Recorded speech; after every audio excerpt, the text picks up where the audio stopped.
today's society, we live such hectic lives and moving all around, but you have such a mixture of nationalities, religions, and cultures in any state. I don't think there's too many cities or towns in the United States now where you don't have such a big mix of folks that are coming together. So it's important that there is dialogue there and breaking down any perceived barriers that might be out there and educating people about the different cultures. And, you know, the meal is one thing, what the center does and the different things in the community is what, I mean, you look at the folks that came to this function tonight from a variety of backgrounds, both ethnic as well as religious backgrounds, and it really helps because it gets that message out that, hey, we may come from all different backgrounds and religions, but we're all working to the same thing, making this place a better place to live.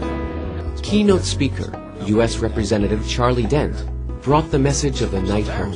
And so we have to spend a great deal of our time talking to our friends and neighbors who may not have as deep an understanding, perhaps, as they should of the world in which we live. And that is something that I think that this group, that this Lehigh Dialogue Center will help us to educate people about each other and about the fact that there's much more that unites us as people than divides us, whether we call ourselves Christians or Jews or Muslims or Hindus. And I think that is just something that that's the real value in an organization like this one. And again, I also applaud the Jewish Christian Institute at Muhlenberg and others who are engaged in similar types of dialogue.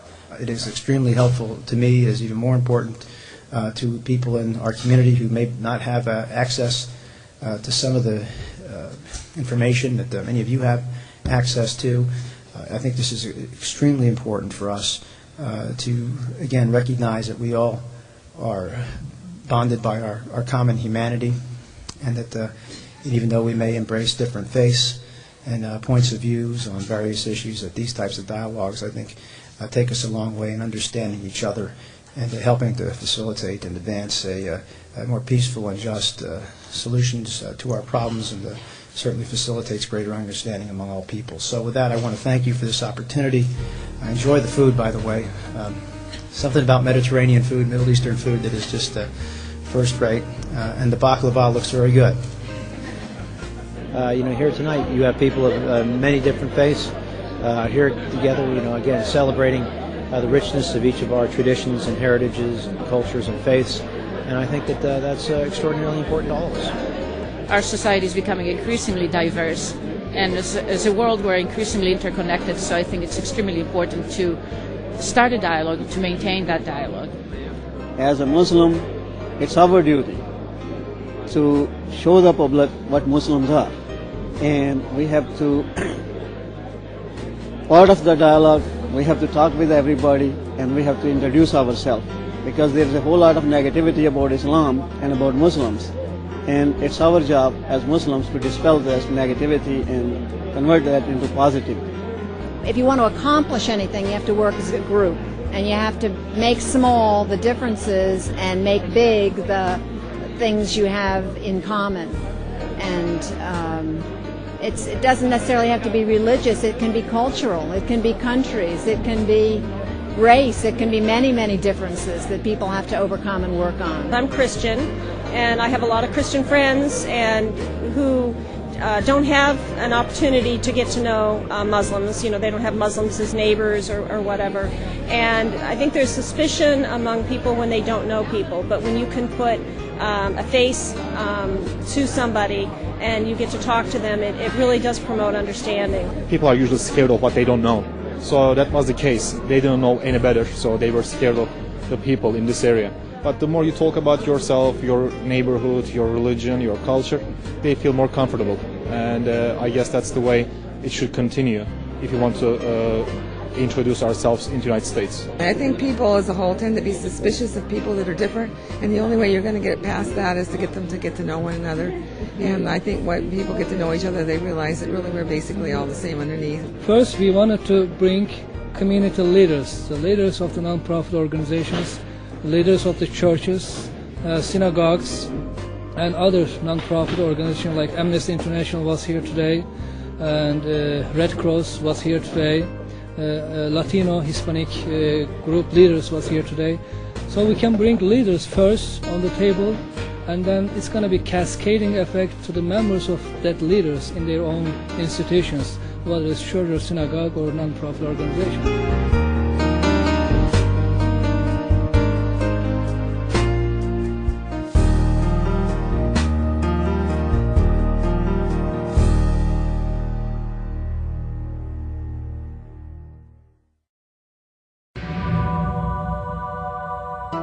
UNESCO has declared 2007 the Year of Rumi. 800 years after his birth, this symbol of tolerance and compassion is remembered in countless celebrations. Reflections recently visited one such event. Chicago, a world-class city with an all-American heart. Cosmopolitan, forward-thinking, ethnically diverse. It's a town that embraces people from many walks of life. The members of the Chicago community sought to lift their city even higher. They gathered at the University of Chicago in an evening titled Rumi, A Voice for Our Times. Sponsored by the Niagara Foundation, the program would celebrate Jalaluddin Rumi in fitting style.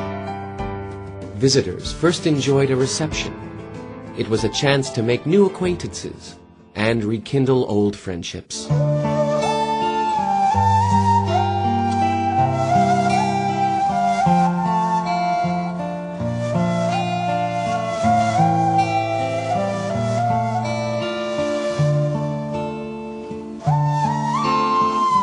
The audience watched a short film. It told the story of Mevlana in brilliant color.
Dr. Marcia Hermanson would give the first presentation. She took the night's theme and turned it into a question. Is Rumi a voice for our age? The professor turned to Rumi's own work for answers. Rumi, therefore, speaks to the concerns of our age in exemplifying a faith and spirituality that is grounded in an Islam that is loving, cultured, and at times ecstatic. The fact that UNESCO has designated 2007 as the Year of Rumi indicates that Rumi's art reached a level of world civilization, and that his message can be shared by all civilizations and peoples, secular, New Age, religious, atheist,